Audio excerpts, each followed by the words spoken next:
చేయాలి ఆయనకున్నటువంటి వివిధ రకాల కార్యక్రమాల ద్వారా ఎంతో అభివృద్ధి చేశారు చలనచిత్ర పరిశ్రమని మన ఆంధ్రప్రదేశ్లోకి వచ్చిన తర్వాత. ఇప్పుడు కూడా మనం కూడా చెప్పేది ఏంటంటే ఒక కొత్త విధానాన్ని తీసుకొచ్చి ఆ విధానం ద్వారా రాష్ట్రంలో చలనచిత్ర పరిశ్రమను అభివృద్ధి చేయాలనేటువంటి ఆలోచన. మీకు ఉదాహరణ చెప్తాను. నేను ప్రత్యక్షంగా నేను సినిమాటోగ్రఫీ మంత్రిగా ఉన్నాను కనుక చాలా విషయాలు దగ్గరగా చూసే అవకాశం నాకు లభిస్తుంది. ప్రతి సినిమా రిలీజ్ అయినప్పుడు వారు ప్రత్యేకంగా వచ్చి నిర్మాతలు మా సినిమాకి టికెట్ రేట్లు పెంచడానికి, ఎందుకంటే మాకు ఎంత ఖర్చు అయింది, దీనికి ఈ స్థాయిలో పెంచండి అని చెప్పి ప్రతి సినిమాకి అడుగుతూ ఉంటారు. అడిగినప్పుడల్లా మేము డిపార్ట్మెంట్తో మాట్లాడడం అంటే ఒక్క విషయం అర్థం చేసుకోవాలి. ఇక్కడ ఇది సినిమాటోగ్రఫీ మంత్రిత్వ శాఖ కింద ఉన్నప్పటికీ కూడా దీనికి సంబంధించిన థియేటర్స్ సంబంధించిన ప్రైస్ హైక్ ఇవన్నీ కూడా మళ్ళీ వచ్చేటప్పటికి హోమ్ డిపార్ట్మెంట్లో ఉంటాయి. హోమ్ శాఖ యొక్క ముఖ్య కార్యదర్శి ఎవరైనా ఉంటారో ఆయన పరిధిలో ఉంటాయి. ఇప్పుడు ప్రతిసారి ఏమవుతుందంటే ఈ రకమైనటువంటి పర్మిషన్లు ఇచ్చినప్పుడు మేము పరిశ్రమ యొక్క బాగోగులను దృష్టిలో పెట్టుకుని డిప్యూటీ సీఎం గారు కూడా మాకు చెప్పిన మాట ఏంటంటే సినిమా రంగానికి మనం సహకారం అందించాలనేటువంటి మాటతోటి వారు ఎప్పుడూ కూడా ఏ సినిమా ప్రైస్ హైక్ చేయాల్సి వచ్చినప్పటికీ కూడా వారు సరైనటువంటి సూచన చేస్తూ ఉన్నారు. దాన్ని బట్టి మేము పెంచడానికి ఒక ఫైల్ మూవ్ చేస్తూ ఉన్నాం. అయితే హోమ్ డిపార్ట్మెంట్ వారికి వచ్చిన ఇబ్బంది ఏంటంటే ఫైల్ అల్టిమేట్గా యాక్సెప్ట్ చేయాల్సిన వారు అలా చేసినప్పుడల్లా ఎవరో ఒకళ్ళు పబ్లిక్ ఇంట్రెస్ట్ లిటిగేషన్ పెడుతున్నారు. పబ్లిక్ ఇంట్రెస్ట్ లిటిగేషన్ పెట్టినప్పుడు ఏమవుతుందంటే ఈ రేటు ఇంత ఎందుకు పెంచారనేటువంటి కోర్టులో వేస్తున్నారు. కోర్టులో వేసినప్పుడు ప్రతి సినిమాకి కూడా ఆ ప్రిన్సిపల్ సెక్రటరీ గారో లేకపోతే ఆ డిపార్ట్మెంట్ చెందినవారో కోర్టుకి వెళ్ళి సమాధానం చెప్పుకోవాల్సిన పరిస్థితి వస్తుంది. ఈ పరిస్థితుల్లో వాళ్ళు వెంటనే దాన్ని ఆమోదించడానికి ఇబ్బంది పడినప్పటికీ కూడా డిప్యూటీ సీఎం గారు కానీ సీఎం గారు కానీ లేదు మనం ఏదో రకంగా సినిమా పరిశ్రమకి మనం సహకరించాలనేటువంటి మాటతోటి వారు రేటు పెంచుకోమన్నప్పుడు మనం సహకరిస్తున్నాం. దాన్ని బట్టి నేను కూడా హోమ్ సెక్రటరీ గారితో మాట్లాడి మీరు కొంచెం యాక్సెప్ట్ చేయండి అని ఆమోదింపజేసేటువంటి కార్యక్రమాన్ని ఈ సంవత్సర కాలంగా కూడా చాలా ప్రతి సినిమా విషయంలో చేస్తూ ఉన్నాం. ఇవాళ అలా చేస్తున్నప్పుడు మాకు ఇబ్బందులు ఉన్నప్పటికీ కూడా డిపార్ట్మెంట్ పరంగా కానీ ప్రభుత్వ పరంగా ఇబ్బందులు ఉండి కోర్టులకు వెళ్లాల్సిన పరిస్థితి ఉన్నప్పటికీ కూడా నిర్మాతలు అంటే వాళ్ళు ఒకళ్ళే కాదు, నిర్మాతలు, ఎగ్జిబిటర్సు, డిస్ట్రిబ్యూటర్సు వాళ్ళ మీద ఆధారపడినటువంటి వందలాది కుటుంబాలు వాళ్ళ సినిమా ఇవాళ తీయటువంటి పెద్ద సినిమా అంటే 3-4 సంవత్సరాలు పడుతుంది. 3-4 సంవత్సరాల కాలంలో వాళ్ళకి అయ్యేటువంటి వ్యయ ప్రయాసలు, వడ్డీలు పెరిగిపోవడం ఇవన్నీ దృష్టిలో పెట్టుకుని వాళ్ళకు రూపాయి రేటు పెంచితే వాళ్ళకి ఉపయోగపడుతుంది అనేటువంటి మాట. రూపాయి రేటు వాళ్ళకి పెంచితే అందులో పావళ మాకు జిఎస్టీ ద్వారానో ఎస్జిఎస్టీ ద్వారానో మాకు రాష్ట్రానికి కేంద్రానికి కూడా వచ్చేదానికి అవకాశం ఉంది. దీనివల్ల కూడా దృష్టిలో పెట్టుకుని ఇది చాలా కేటగారికల్గా క్లారిటీ ఇచ్చారు ఆయన. లాస్ట్ టైము మీకు మన రామ్ చరణ్ గారి సినిమా రాజమండ్రిలో దానికి ప్రీ రిలీజ్ ఫంక్షన్ జరిగినప్పుడు ఆ వేదిక మీద చెప్పారు ఆయన, దీని ద్వారా ఇలా పెంచడం వల్ల రాష్ట్రానికి కూడా ఉపయోగం ఉంది కనుక మేము చేస్తూ ఉన్నాం అనేటువంటి మాట చెప్పి ఇంత సహకారం అందిస్తున్నటువంటి సందర్భం ఉంది. ఇవాళ కొంతమంది మాట్లాడుతున్న మాటను మాత్రం నేను ఆక్షేపించాలి తప్పదు. కొంతమంది ఏమంటారు, మేము నిర్ణయ సమస్యలు పరిష్కరించుకుంటాం, మాలో మేము చేసుకోగలం, దీంతో ఎవరితో బయట వాళ్ళు ఎవరు రావక్కర్లేదు అనేటువంటి మాట అది అహంభావపూరితంగా అనిపిస్తుంది తప్పితే ఇంకో రకంగా కాదు. ఎందుకంటే పరిశ్రమ అభివృద్ధి జరగాలంటే ప్రభుత్వ సహకారం ఉండాలి. ప్రభుత్వానికి కూడా పరిశ్రమని ఇవాళ మనం సినిమా పరిశ్రమని ఒక ఉన్నతంగా చూస్తూ ఉన్నాం. అది ప్రజలకి వినోదాన్ని కలిగించేటువంటి ఒక ప్రత్యేకమైన మాధ్యమంగా మనం గమనిస్తూ ఉన్నాం కనుక దానికి సహకారం అందించే ప్రభుత్వంలో కాకుండా ముఖ్యమంత్రి గారు, ఉప ముఖ్యమంత్రి గారు కూడా ప్రత్యేకమైనటువంటి అభిమానాన్ని, గౌరవాన్ని చూపిస్తున్నారు. మనందరికీ తెలుసు గత ప్రభుత్వంలో ఏం జరిగింది. పెద్ద పెద్ద హీరోల్ని రప్పించుకుని వాళ్ళని కించపరిచే విధంగా ఆనాటి ముఖ్యమంత్రి కానీ ఆనాటి ప్రభుత్వం కానీ చేసే మనం చూసాం. ఇవాళ మనం అధికారంలో వెంటనే ఉప ముఖ్యమంత్రి గారు ఒక మీటింగ్ పెట్టి సినిమా ఇండస్ట్రీలో ప్రముఖులతోటి మీటింగ్ పెట్టి మీకు ఏ సమస్య ఉన్నప్పటికీ కూడా దాన్ని పరిష్కరించడానికి మేము సిద్ధంగా ఉన్నాం, మీకు సహకారం అందిస్తాం, ఏ చిన్న విషయం వచ్చినా మా సినిమాటోగ్రఫీ మంత్రిని కలవండి, ఆయన ద్వారా మేము చేసి పెడతాం అనేటువంటి మాట చెప్పారు. అదేవిధంగా వాళ్ళు ఎవరు ఎప్పుడు షూటింగ్ అనుమతుల గురించి కానీ ఇవాళ పేరు చెప్పక్కర్లేదు కానీ పెద్ద నిర్మాతలు ఎవరైతే ఉన్నారో వారు రెగ్యులర్గా నన్ను కాంటాక్ట్ చేస్తూ ఉంటారు. పలానా చోట షూటింగ్ అండి, పలానా ప్రాంతంలో షూటింగ్ అనుమతులు మాకు కొంచెం అక్కడ వారితో చెప్పండి అంటే వెంటనే స్పందించి అర్ధరాత్రి అయినా అపరాత్రి అయినా స్పందించి వాళ్ళకి మనం సహకారం అందిస్తున్నటువంటి సందర్భం ఉంది. అలాంటి సమయంలో కొంతమంది అందరం నేను అన్నా కానీ సినిమా ఇండస్ట్రీలో కొంతమంది మేము ఎలా అయినా చేసుకోగలం, మేమే చేసుకోగలం, మాకు సహకారం అవసరం లేదంటే అదేవిధంగా మరి ఎవరి ప్రోద్బలంతో ఆ మాట అన్నారో కూడా నాకు తెలియదు. దీనికి మళ్ళీ మీకు కొంతమంది ఆనాటి ప్రభుత్వంలో మంత్రిగా ఉన్నటువంటి కొంతమంది బయటకు వచ్చి వారు కూడా రకరకాల మాటలు మాట్లాడుతున్నారు. వారు చెప్పేది ఏంటి, సినిమా అనేది ఏదో ఒక వ్యాపారం, దానికి సంబంధించి ఈ రకంగా చేస్తే ఎలాగనేటువంటి మాట, ప్రభుత్వంతో ఏం సంబంధం లేదనేటువంటి మాట చెప్తున్నారు. మీరు ప్రభుత్వంతో సంబంధం లేదనుకున్నప్పుడు గత ప్రభుత్వంలో ఎందుకు మీరు వారందరినీ ప్రముఖుల్ని తెప్పించుకుని మీరు మాట్లాడారు?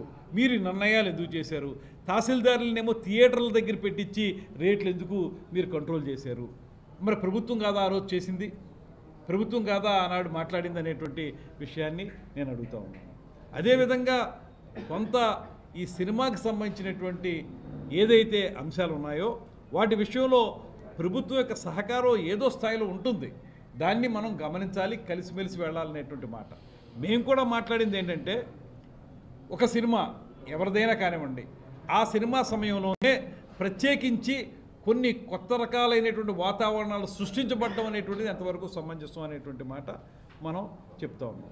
తర్వాత ఆ మాజీ మంత్రి, నేను ప్రత్యేకంగా పేరు చెప్పను, మరి ఆ మాజీ మంత్రి యొక్క ఆలోచన విధానం ఏ రకంగా ఉందో నాకు తెలియదు, కానీ మరి మానవత్వం ఉందో లేదో నాకు తెలియదు. కానీ ఇవాళ ఒక సినిమా, ఒక బాగా హైప్ వచ్చినటువంటి ఒక మంచి సినిమా, లేకపోతే ఒక మన స్వాతంత్రం కోసం పోరాడినటువంటి ఒక నాయకుడి యొక్క అంశంతో తయారైనటువంటి ఒక సినిమాకి సంబంధించి అది ఫ్లాప్ సినిమా అనేటువంటి మాటని చెప్పాడంటే, ఇవాళ నేను ఒకటే మనవి చేస్తున్నాను, ఒక సినిమా అనగానే నువ్వు మాట్లాడినటువంటి పిచ్చి పిచ్చి ప్రాలాపనలా సినిమా తయారవ్వదు. సినిమా అనేటప్పటికీ దాని వెనక ఎంతోమంది కృషి ఉంటుంది. ఒక 3-4 సంవత్సరాల పాటు వ్యయ ప్రయాసలు కోర్చి ఆ సినిమాని నిర్మిస్తారు. ఆ సినిమాని నిర్మించినప్పుడు ఆ సినిమాకి సంబంధించినటువంటి నిర్మాత కానీ, ఆ సినిమా మీద ఆధారపడినటువంటి వందలాది మంది కుటుంబాలు కానీ, ఇవన్నీ కూడా ఆ సినిమా హిట్ అయితే 4 రోజులు వాళ్ళకి భోజనం వెళుతుంది. దాంతోపాటు మరొక కొత్త సినిమా తయారవడానికి ఇది ఒక ప్రాతిపదిక అవుతుంది. అలాంటి నేపథ్యంలో సినిమా రిలీజ్ కాకముందే నువ్వు ఒక రకమైన జడ్జిమెంట్ నువ్వు ఇచ్చావంటే నువ్వు ఎంతమంది కుటుంబాలతో ఆడుకుందామని చూస్తూ ఉన్నావు? నువ్వు ఒక బాధ్యత గల మంత్రిగా పనిచేసావా ఆ రోజు అనేటువంటి మాట అడుగుతున్నాను. ఇవాళ ఒక బాధ్యత గల ప్రజాప్రతినిధిగా నువ్వు ఆ మాట మాట్లాడచ్చా? నీ స్థాయి ఏంటి? సినిమా రిలీజ్ కాకముందే ఆ మాట అన్నావంటే ఎంతమంది కుటుంబాలతో ఆడుకున్నావు నువ్వు చూస్తూ ఉన్నావు. ముందుగానే నీ జడ్జిమెంట్ ఇవ్వడానికి నువ్వేమైనా దైవాంశ సంభూతుడివా? ఏ రకంగా మాట మాట్లాడతావు? అంతకుమించి మీ పార్టీకి సంబంధించిన వ్యక్తినే, ఆ వ్యక్తి చనిపోతే పర్వాలేదనే విధంగా రాజకీయాలు నడుపుతున్న వ్యక్తులు నువ్వు. నిన్న మాట్లాడేటువంటి అంశంలో ఏం మాట్లాడావు నువ్వు? చనిపోతే దాన్ని బట్టే ఈ రాష్ట్రం యొక్క పతనం ప్రారంభమవుతుంది, ప్రభుత్వం యొక్క పతనం ప్రారంభమవుతుంది అంట. అంటే చనిపోవాలని నువ్వు కోరుకుంటున్నావా? చనిపోవడం ద్వారా రాజకీయ ప్రయోజనాలు ఆశిస్తున్నావు నువ్వు? ఏమిటి నీ ఆలోచన? ఎక్కడైనా సరే నీ దగ్గర మానవత్వం లేదనేటువంటి మాట అనిపిస్తూ ఉంది. తర్వాత మేము డీజీపీ గారికి చెప్పి వీళ్ళందరినీ అరెస్టులు చేసేమన్నామని చెప్పేటువంటి మూర్ఖపు మాటలు మాట్లాడుతూ ఉన్నాం. మేము చెప్పింది ఈ సినిమాటోగ్రఫీ అనేటువంటి అంశం హోమ్ సెక్రటరీ గారి చేతుల్లో ఉంటుంది కనుక హోమ్ సెక్రటరీ గారు దీని మీద ఎంక్వైరీ చేసి ఎందుకు ఈ రకమైన వాతావరణం సృష్టించబడిందో తెలుసుకోండి అనేటువంటి విచారణ చేయమని కోరని తప్పితే, డీజీపీ గారు అంటే ఆయన లా అండ్ ఆర్డర్ చూసేటువంటి వ్యక్తి, ఆయన్ని మేము ఏదో మాట్లాడినట్టు అరెస్టులు చేసేమన్నట్టు నువ్వు వక్రీకరించి మాట్లాడితే నీకు ఉన్నటువంటి జ్ఞానం ఎంత? సినిమా విషయాల మీద నీకున్న పరిజ్ఞానం ఏంటి? దీన్నే అంటారు జంతు సమాన మూర్ఖత్వానికి నమూనా అని జంజాల గారు అన్నారు. ఇలా చూసే ఇలాంటి మాటలు మాట్లాడడం ఎంతవరకు సమంజసం? మేము కోరింది ఎవరైతే ప్రిన్సిపల్ సెక్రటరీ హోమ్ ఉన్నారో వారిని ఒక ఎంక్వైరీ చేయమన్నాం. ఎందుకు ఈ సినిమా రిలీజ్ సమయంలో ఇలాంటి వాతావరణం సృష్టించబడింది తెలుసుకోండి అన్నాం. దాన్ని బట్టి మేము భవిష్యత్తులో ఏ రకమైన కార్యాచరణ తీసుకోవాలో అనేటువంటి మాటని తెలియజెప్పడానికి మేము మాట్లాడిన తప్పితే డీజీపీ గారితో చెప్పాం, పోలీసులు పంపించి అరెస్ట్ చేయమన్నాం. ఏమిటికి తెలిసిన నాలెడ్జ్ ఏమిటి? నువ్వు మాట్లాడితే 4 మాటలు మాట్లాడి నీ టంగ్ ట్విస్టింగ్ తోటి ఏదో రకమైనటువంటి మాటలు మాట్లాడేచ్చు అనుకుంటే అది చెల్లదు. ఇవాళ ప్రజలందరూ గమనిస్తున్నారు. ఇవాళ అందరూ ముక్కు మీద వేలేసుకుంటున్నారు. ఫలానా వ్యక్తి చనిపోతేనే అప్పుడుతోనే నీ పత్రం ప్రారంభమవుద్ది అనేటువంటి మాట మాట్లాడారంటే అంటే మీ రాజకీయ ప్రయోజనాల కోసం మీ పార్టీ వ్యక్తి కోరుకోవాలని మీరు కోరుకుంటున్నారా అని అడుగుతూ ఉన్నాను. ఇవాళ ఈ కూటమి ప్రభుత్వం మేము ఎక్కడైనా తప్పు ఉంటే దాన్ని చట్టపరంగా శిక్షించడానికి సిద్ధంగా ఉన్నాం తప్పితే వ్యక్తులు చనిపోవాలని కోరుకునే వాళ్ళం కానే కాదు. శిక్ష అనుభవించవలసి వస్తే అనుభవిస్తారు, తప్పదు. దానికి ఒక పద్ధతి ఉంటుంది. అందుకని మనుషులు చచ్చిపోవాలనేటువంటి విధానంలో మాట్లాడడం, ఈ రకంగా అర్థం పర్థం లేని మాటలో సగం జ్ఞానంతో ఆఫ్ నాలెడ్జ్ తోటి మీరు సినిమా రంగం గురించి మాట్లాడడం ఇవన్నీ ఏ మేరకు సమంజసం అని చెప్పి నేను అడుగుతా ఉన్నాను. సార్ మీరు సినిమా ప్రపంచానికి ఇంత మద్దతు ఇస్తూ ఉంటే మరి నిన్న పవన్ కళ్యాణ్ గారు కీలక వ్యాఖ్యలు చేశారు. ఎందుకంటే సినీ ఇండస్ట్రీ మమ్మల్ని ఎందుకు కలవలేదు ఏడాది మట్టి రేవంత్ కలిసినట్టు ఇక్కడ ఎందుకు రాలేదంటే మీ మీద నమ్మకం లేక వాళ్ళు లేక వాళ్ళకి తీరిక లేక. మీరు ఒక విషయం అండి, పవన్ కళ్యాణ్ గారు మాట్లాడింది స్పష్టమైన విషయం. అదేమిటంటే సినిమా పరిశ్రమకి సహకరిస్తున్నప్పుడు మీరు వచ్చి కలిస్తే మీ సమస్యలు ఏమన్నా ఉంటే పరిష్కరించడానికి మేము సిద్ధంగా ఉన్నాం, అదే ఈ సంవత్సరం పొడుగునా మేము చేస్తా ఉన్నటువంటి అంశం అనేటువంటి చెప్పారు. కలవాల్సిన అవసరం ఉందనేటువంటి మాట చెప్పారు. మేము చెప్పడం ఏంటి, ఇవాళ సినిమా ఇండస్ట్రీలో సుప్రసిద్ధ నిర్మాత అరవింద్ గారు కానీ ఇతరత్ర నిర్మాతలు కానీ వారు కూడా చెప్తున్న మాట ఏంటంటే మీరు విన్నారు కదా, వారు చెప్పింది కూడా కలవాల్సి ఉంది, ఎందుకు కలవలేదు మాకు అర్థం కావట్లేదు. అది కలవకపోవటం అనేది ఇక వారి విద్యతకు వదిలేసాం, అదే చెప్తున్నాం. అలా కలవలేదని ఏనాడైనా మేము సినిమా పరిశ్రమకు వ్యతిరేకంగా నిర్ణయాలు తీసుకున్నామా? మీరు ఒక మాట ఆలోచించండి. వెంటనే వారందరికీ కూడా ఒక మీటింగ్ పెట్టి మీకు సహకరిస్తాం, మా సినిమాటోగ్రఫీ మంత్రి మీకు సహకరిస్తాడనేటువంటి మాట చెప్పారు. తర్వాత నేను సినిమాటోగ్రఫీ మంత్రిగా వారందరికీ ఒక లేఖ రాశాను. మనందరం కూర్చుని మీ సమస్య ఉంటే పరిష్కరిద్దాం అన్నటువంటి లేఖ ఛాంబర్ వారికి వాళ్ళందరికీ కూడా రాయడం జరిగింది. అదేవిధంగా మరో మాట చెప్తున్నాం, ఇవాళ ఒక కొత్త పాలసీని తీసుకురావడానికి కూడా ఈ ప్రభుత్వం సిద్ధంగా ఉంది. ప్రతిసారి మీరు ఎవరుంటే ఆ ప్రభుత్వం ఉంటే వాళ్ళ దగ్గరికి వెళ్ళి దేహి అని అడగక్కర్లేదు, మీకు ఒక పాలసీ తీసుకొస్తాం.